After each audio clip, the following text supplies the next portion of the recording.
The Portrait of Mr. W. H. Chapter 1.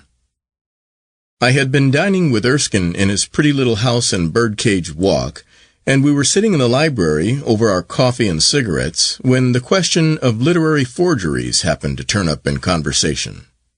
I cannot at present remember how it was that we struck upon this somewhat curious topic, as it was at that time.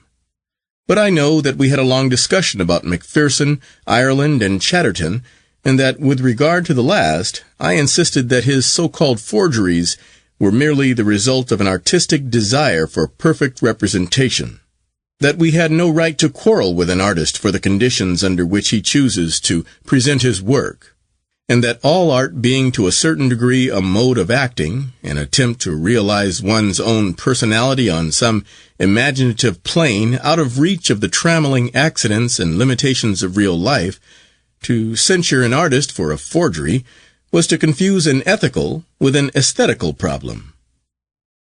Erskine, who was a good deal older than I was, and had been listening to me with the amused deference of a man of 40, suddenly put his hand upon my shoulder and said to me, "What would you say about a young man who had a strange theory about a certain work of art, believed in his theory, and committed a forgery in order to prove it?" "Ah, that is quite a different matter," I answered. Erskine remained silent for a few moments, looking at the thin gray threads of smoke that were rising from his cigarette. "Yes," he said after a pause, "quite different." There was something in the tone of his voice, a slight touch of bitterness perhaps, that excited my curiosity. "Did you ever know anybody who did that?" I cried.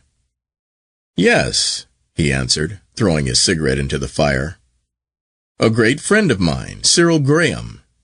He was very fascinating and very foolish and very heartless. However, he left me the only legacy I ever received in my life." "What was that?" I exclaimed.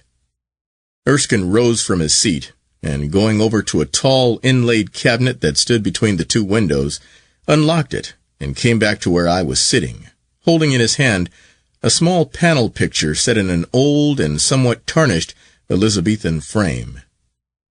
It was a full-length portrait of a young man in late 16th century costume, standing by a table with his right hand resting on an open book. He seemed about 17 years of age, and was of quite extraordinary personal beauty, though evidently somewhat effeminate. Indeed, had it not been for the dress and the closely cropped hair, one would have said that the face, with its dreamy, wistful eyes and its delicate scarlet lips, was the face of a girl. In manner, and especially in the treatment of the hands, the picture reminded one of François Clouet's later work. The black velvet doublet with its fantastically gilded points, and the peacock blue background against which it showed up so pleasantly, and from which it gained such luminous value of color, were quite in Clouet's style. And the two masks of tragedy and comedy that hung somewhat formally from the marble pedestal had that hard severity of touch, so different from the facile grace of the Italians, which even at the court of France the great Flemish master never completely lost, and which in itself has always been a characteristic of the northern temper. "It is a charming thing," I cried, "but who is this wonderful young man whose beauty art has so happily preserved for us?" "This is the portrait of Mr. W. H.," said Erskine, with a sad smile. It might have been a chance effect of light, but it seemed to me that his eyes were quite bright with tears. "Mr. W. H.?" I exclaimed. "Who was Mr. W. H.? Don't you remember?" he answered. "Look at the book on which his hand is resting." "I see there is some writing there, but I cannot make it out," I replied. "Take this magnifying glass and try," said Erskine, with the same sad smile still playing about his mouth. I took the glass, and moving the lamp a little nearer, I began to spell out the crabbed 16th century handwriting. "To the only begetter of these ensuing sonnets." "Good heavens!" I cried. "Is this Shakespeare's Mr. W. H.?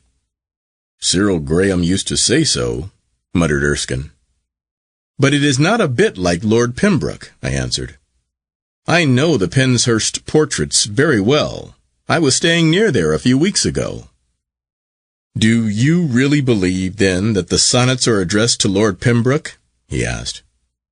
"I am sure of it," I answered.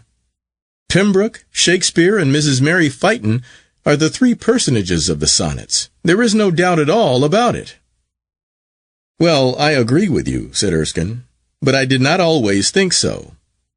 I used to believe, well, I suppose I used to believe in Cyril Graham and his theory." "And what was that?" I asked, looking at the wonderful portrait, which had already begun to have a strange fascination for me. "It's a long story," said Erskine, taking the picture away from me, rather abruptly, I thought at the time. "A very long story. But if you care to hear it, I will tell it to you." "I love theories about the sonnets," I cried, "but I don't think I am likely to be converted to any new idea. The matter has ceased to be a mystery to anyone. Indeed, I wonder that it ever was a mystery."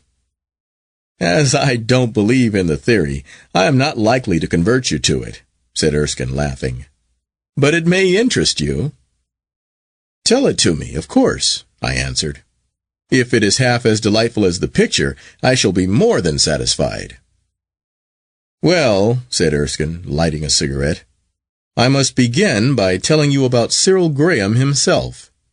He and I were at the same house at Eton. I was a year or two older than he was, but we were immense friends, and did all our work and all our play together. There was, of course, a good deal more play than work, but I cannot say that I am sorry for that. It is always an advantage not to have received a sound commercial education, and what I learned in the playing fields at Eton has been quite as useful to me as anything I was taught at Cambridge. I should tell you that Cyril's father and mother were both dead. They had been drowned in a horrible yachting accident off the Isle of Wight. His father had been in the diplomatic service, and had married a daughter, the only daughter, in fact, of old Lord Crediton, who became Cyril's guardian after the death of his parents. I don't think that Lord Crediton cared very much for Cyril. He had never really forgiven his daughter for marrying a man who had not a title. He was an extraordinary old aristocrat, who swore like a costermonger, and had the manners of a farmer. I remember seeing him once on speech day. He growled at me, gave me a sovereign, and told me not to grow up a damned radical like my father. Cyril had very little affection for him, and was only too glad to spend most of his holidays with us in Scotland. They never really got on together at all. Cyril thought him a bear, and he thought Cyril effeminate. He was effeminate, I suppose, in some things, though he was a very good rider and a capital fencer. In fact, he got the foils before he left Eton. But he was very languid in his manner, and not a little vain of his good looks, and had a strong objection to football.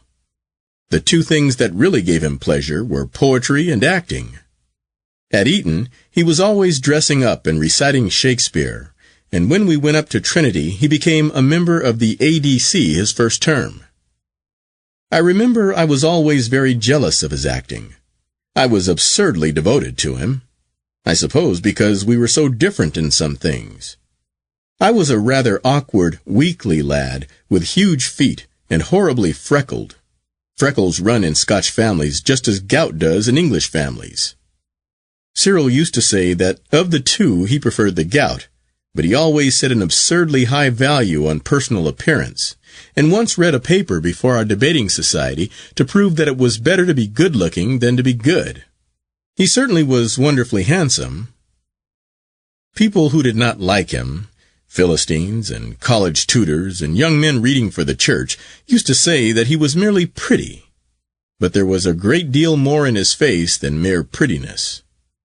I think he was the most splendid creature I ever saw, and nothing could exceed the grace of his movements, the charm of his manner. He fascinated everybody who was worth fascinating, and a great many people who were not. He was often willful and petulant, and I used to think him dreadfully insincere. It was due, I think, chiefly to his inordinate desire to please. Poor Cyril! I told him once that he was contented with very cheap triumphs, but he only laughed. He was horribly spoiled. All charming people, I fancy, are spoiled. It is the secret of their attraction. However, I must tell you about Cyril's acting. You know that no actresses are allowed to play at the ADC. At least they were not in my time. I don't know how it is now. Well, of course, Cyril was always cast for the girls' parts, and when As You Like It was produced, he played Rosalind. It was a marvelous performance. In fact, Cyril Graham was the only perfect Rosalind I have ever seen. It would be impossible to describe to you the beauty, the delicacy, the refinement of the whole thing. It made an immense sensation, and the horrid little theatre, as it was then, was crowded every night. Even when I read the play now, I can't help thinking of Cyril.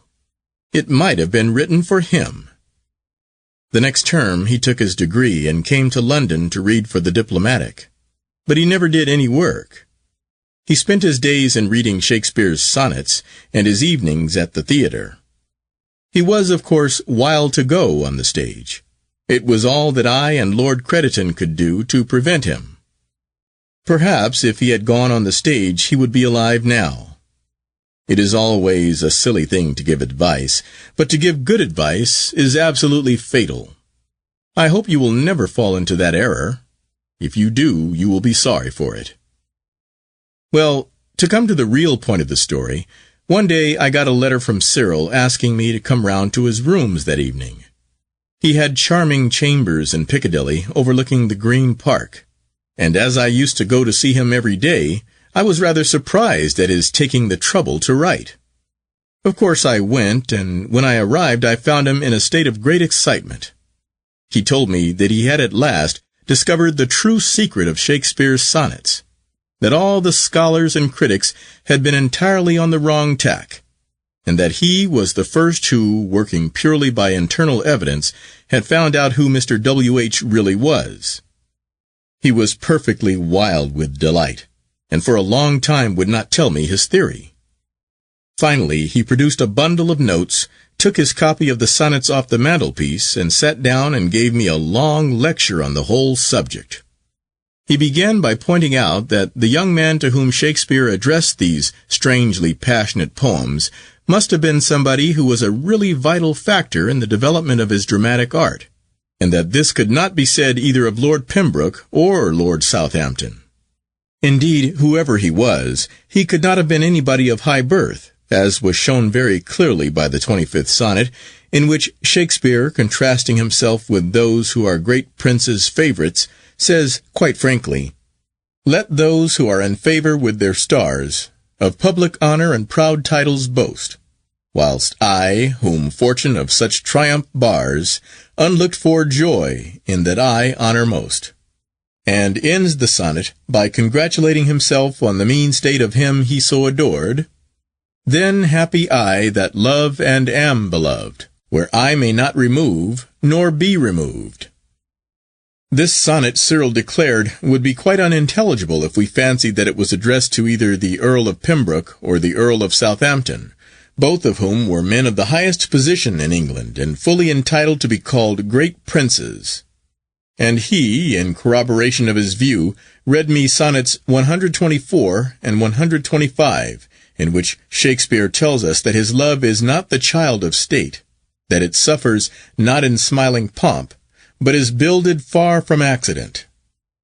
I listened with a good deal of interest, for I don't think the point had ever been made before, but what followed was still more curious, and seemed to me at the time to dispose entirely of Pembroke's claim.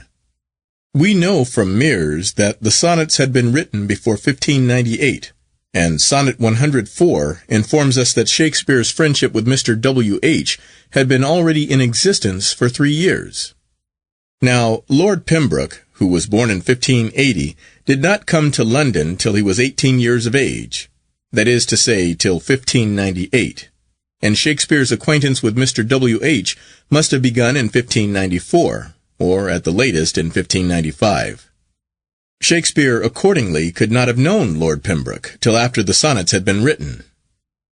Cyril pointed out also that Pembroke's father did not die till 1601, whereas it was evident from the line, "You had a father, let your son say so." that the father of Mr. W.H. was dead in 1598. Besides, it was absurd to imagine that any publisher of the time, and the preface is from the publisher's hand, would have ventured to address William Herbert, Earl of Pembroke, as Mr. W.H. The case of Lord Buckhurst being spoken of as Mr. Sackville being not really a parallel instance, as Lord Buckhurst was not a peer but merely the younger son of a peer, with a courtesy title, and the passage in England's Parnassus where he is so spoken of, is not a formal and stately dedication, but simply a casual allusion. So far for Lord Pembroke, whose supposed claims Cyril easily demolished while I sat by in wonder. With Lord Southampton, Cyril had even less difficulty. Southampton became at a very early age the lover of Elizabeth Vernon, so he needed no entreaties to marry. He was not beautiful. He did not resemble his mother, as Mr. W.H. did. Thou art thy mother's glass, and she in thee calls back the lovely April of her prime. And above all, his Christian name was Henry, whereas the punning sonnets, 135 and 143, show that the Christian name of Shakespeare's friend was the same as his own, Will.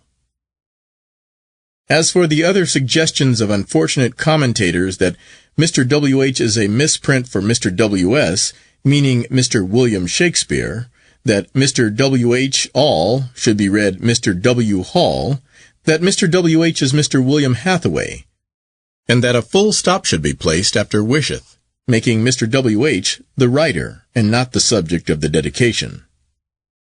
Cyril got rid of them in a very short time, and it is not worth while to mention his reasons, though I remember he sent me off into a fit of laughter by reading to me, I am glad to say not in the original, some extracts from a German commentator called Barnstorff, who insisted that Mr. W.H. was no less a person than Mr. William himself. Nor would he allow for a moment that the sonnets are mere satires on the work of Drayton and John Davies of Hereford.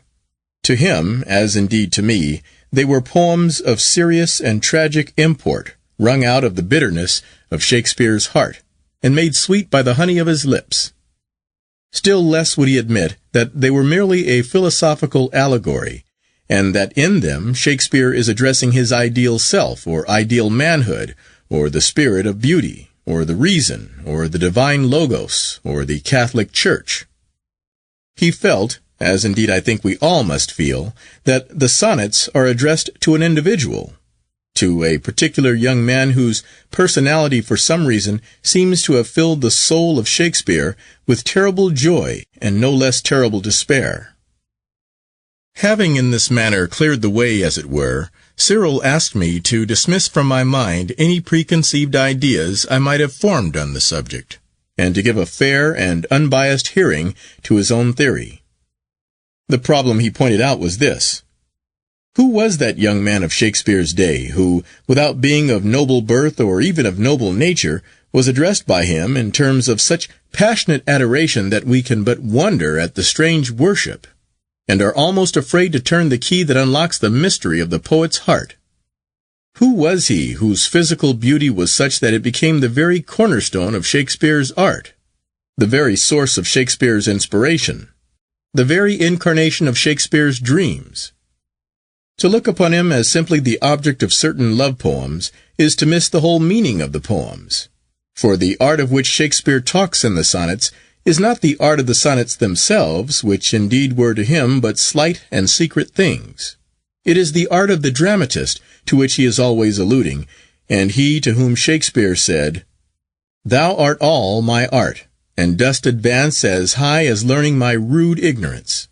He to whom he promised immortality, where breath most breathes, even in the mouths of men, was surely none other than the boy actor for whom he created Viola and Imogen, Juliet and Rosalind, Portia and Desdemona, and Cleopatra herself.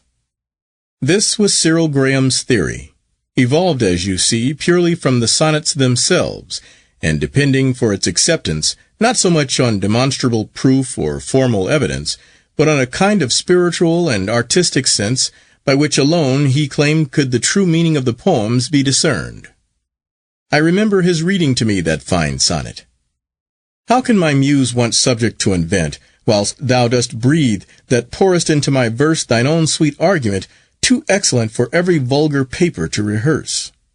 O give thyself the thanks, if aught in me, worthy perusal, stand against thy sight. For who so dumb that cannot write to thee, when thou thyself dost give invention light?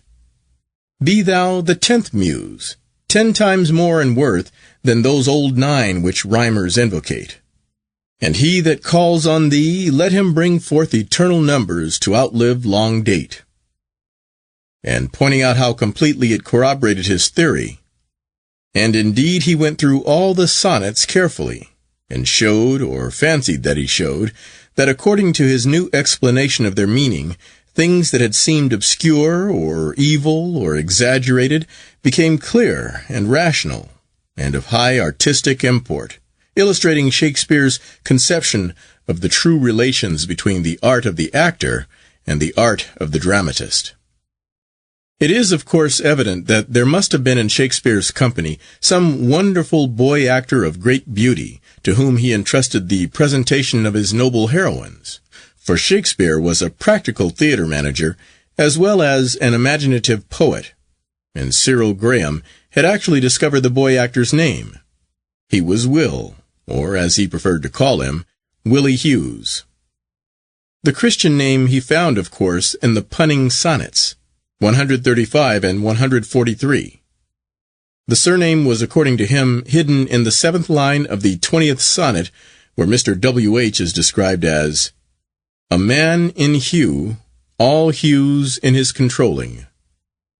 In the original edition of the sonnets, Hughes is printed with a capital letter and in italics, and this, he claimed, showed clearly that a play on words was intended, his view receiving a good deal of corroboration from those sonnets in which curious puns are made on the words use and usury. Of course I was converted at once, and Willie Hughes became to me as real a person as Shakespeare. The only objection I made to the theory was that the name of Willie Hughes does not occur in the list of the actors of Shakespeare's company as it is printed in the first folio. Cyril, however, pointed out that the absence of Willie Hughes's name from this list really corroborated the theory, as it was evident from Sonnet 86 that Willie Hughes had abandoned Shakespeare's company to play at a rival theatre, probably in some of Chapman's plays.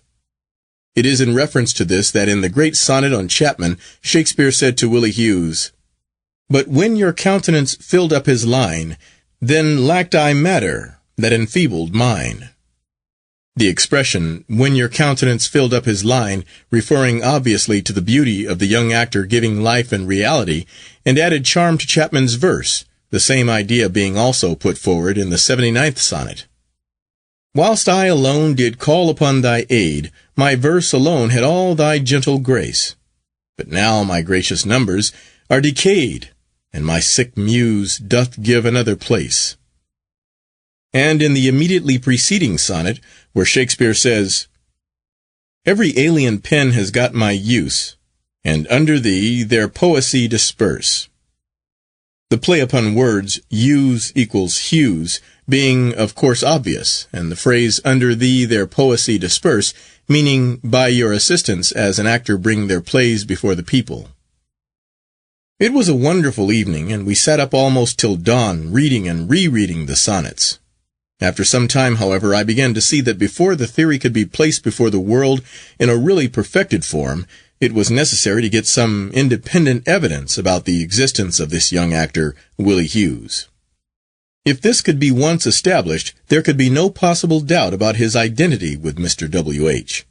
But otherwise, the theory would fall to the ground. I put this forward very strongly to Cyril, who was a good deal annoyed at what he called my Philistine tone of mind, and indeed was rather bitter upon the subject. However, I made him promise that in his own interest he would not publish his discovery till he had put the whole matter beyond the reach of doubt. And for weeks and weeks we searched the registers of city churches, the Allen MSS at Dulwich, the Record Office, the papers of the Lord Chamberlain, everything, in fact, that we thought might contain some allusion to Willie Hughes. We discovered nothing, of course, and every day the existence of Willie Hughes seemed to me to become more problematical, Cyril was in a dreadful state, and used to go over the whole question day after day, entreating me to believe. But I saw the one flaw in the theory, and I refused to be convinced till the actual existence of Willie Hughes, a boy actor of Elizabethan days, had been placed beyond the reach of doubt or cavil. One day Cyril left town to stay with his grandfather, I thought at the time, but I afterwards heard from Lord Crediton that this was not the case, and about a fortnight afterwards I received a telegram from him, handed in at Warwick, asking me to be sure to come and dine with him that evening at 8 o'clock. When I arrived, he said to me, the only apostle who did not deserve proof was St. Thomas, and St. Thomas was the only apostle who got it. I asked him what he meant. He answered that he had not merely been able to establish the existence in the 16th century of a boy actor of the name of Willie Hughes, but to prove by the most conclusive evidence that he was the Mr. W.H. of the Sonnets.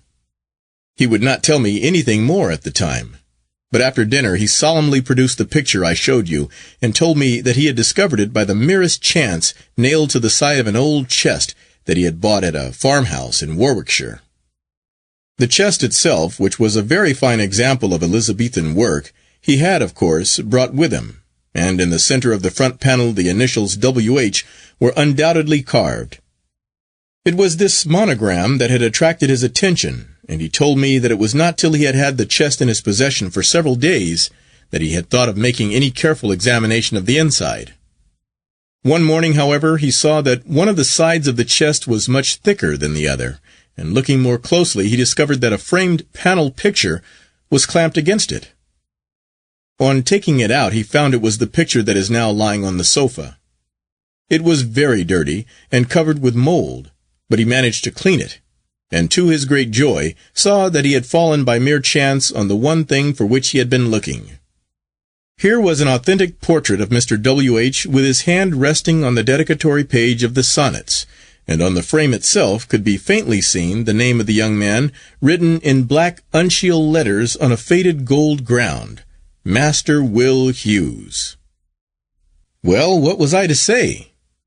It never occurred to me for a moment that Cyril Graham was playing a trick on me, or that he was trying to prove his theory by means of a forgery. But is it a forgery? I asked. Of course it is, said Erskine. It is a very good forgery, but it is a forgery nonetheless. I thought at the time that Cyril was rather calm about the whole matter, but I remember he more than once told me that he himself required no proof of the kind, and that he thought the theory complete without it. I laughed at him, and told him that without it the theory would fall to the ground, and I warmly congratulated him on the marvelous discovery. We then arranged that the picture should be etched or facsimiled, and placed as the frontispiece to Cyril's edition of the Sonnets, and for 3 months we did nothing but go over each poem line by line, till we had settled every difficulty of text or meaning. One unlucky day I was in a print shop in Holborn, when I saw upon the counter some extremely beautiful drawings in silver point. I was so attracted by them that I bought them, and the proprietor of the place, a man called Rawlings, told me that they were done by a young painter of the name of Edward Merton, who was very clever, but as poor as a church mouse. I went to see Merton some days afterwards, having got his address from the print seller, and found a pale, interesting young man with a rather common-looking wife, his model, as I subsequently learned. I told him how much I admired his drawings, at which he seemed very pleased, and I asked him if he would show me some of his other work. As we were looking over a portfolio full of really very lovely things, for Merton had a most delicate and delightful touch, I suddenly caught sight of a drawing of the picture of Mr. W.H. There was no doubt whatever about it. It was almost a facsimile, the only difference being that the two masks of tragedy and comedy were not suspended from the marble table as they are in the picture, but were lying on the floor at the young man's feet. "Where on earth did you get that?" I said. He grew rather confused, and said, "Oh, that is nothing. I did not know it was in this portfolio." "It is not a thing of any value. It is what you did for Mr. Cyril Graham," exclaimed his wife. "And if this gentleman wishes to buy it, let him have it." "For Mr. Cyril Graham?" I repeated. Did you paint the picture of Mr. W.H.? I don't understand what you mean, he answered, growing very red. Well, the whole thing was quite dreadful. The wife let it all out. I gave her £5 when I was going away. I can't bear to think of it now, but of course I was furious. I went off at once to Cyril's chambers, waited there for 3 hours before he came in, with that horrid lie staring me in the face, and told him I had discovered his forgery. He grew very pale and said, "I did it purely for your sake. You would not be convinced in any other way. It does not affect the truth of the theory." "The truth of the theory?" I exclaimed. "The less we talk about that, the better. You never even believed in it yourself. If you had, you would not have committed a forgery to prove it." High words passed between us. We had a fearful quarrel. I dare say I was unjust. The next morning he was dead. "Dead?" I cried. "Yes, he shot himself with a revolver. Some of the blood splashed upon the frame of the picture, just where the name had been painted. By the time I arrived, his servant had sent for me at once, the police were already there. He had left a letter for me, evidently written in the greatest agitation and distress of mind." "What was in it?" I asked. "Oh, that he believed absolutely in Willie Hughes. That the forgery of the picture had been done simply as a concession to me, and did not in the slightest degree invalidate the truth of the theory. And that in order to show me how firm and flawless his faith in the whole thing was, he was going to offer his life as a sacrifice to the secret of the sonnets. It was a foolish, mad letter. I remember he ended by saying that he entrusted to me the Willie Hughes theory, and that it was for me to present it to the world and to unlock the secret of Shakespeare's heart." "It is a most tragic story," I cried. "But why have you not carried out his wishes?" Erskine shrugged his shoulders. "Because it is a perfectly unsound theory from beginning to end," he answered. "My dear Erskine," I said, getting up from my seat, "you are entirely wrong about the whole matter. It is the only perfect key to Shakespeare's sonnets that has ever been made. It is complete in every detail. I believe in Willie Hughes." "Don't say that," said Erskine gravely. "I believe there is something fatal about the idea, and intellectually there is nothing to be said for it. I have gone into the whole matter, and I assure you the theory is entirely fallacious. It is plausible up to a certain point. Then it stops. For heaven's sake, my dear boy, don't take up the subject of Willie Hughes. You will break your heart over it." "Erskine," I answered, "it is your duty to give this theory to the world. If you will not do it, I will. By keeping it back, you wrong the memory of Cyril Graham, the youngest and the most splendid of all the martyrs of literature. I entreat you to do him justice. He died for this thing. Don't let his death be in vain." Erskine looked at me in amazement. "You are carried away by the sentiment of the whole story," he said. "You forget that a thing is not necessarily true because a man dies for it. I was devoted to Cyril Graham. His death was a horrible blow to me. I did not recover it for years. I don't think I have ever recovered it. But Willie Hughes? There is nothing in the idea of Willie Hughes. No such person ever existed. As for bringing the whole thing before the world thinks that Cyril Graham shot himself by accident. The only proof of his suicide was contained in the letter to me, and of this letter the public never heard anything. To the present day, Lord Crediton thinks that the whole thing was accidental." "Cyril Graham sacrificed his life to a great idea," I answered. "And if you will not tell his martyrdom, tell at least of his faith." "His faith," said Erskine, "was fixed in a thing that was false, in a thing that was unsound, in a thing that no Shakespearean scholar would accept for a moment. The theory would be laughed at.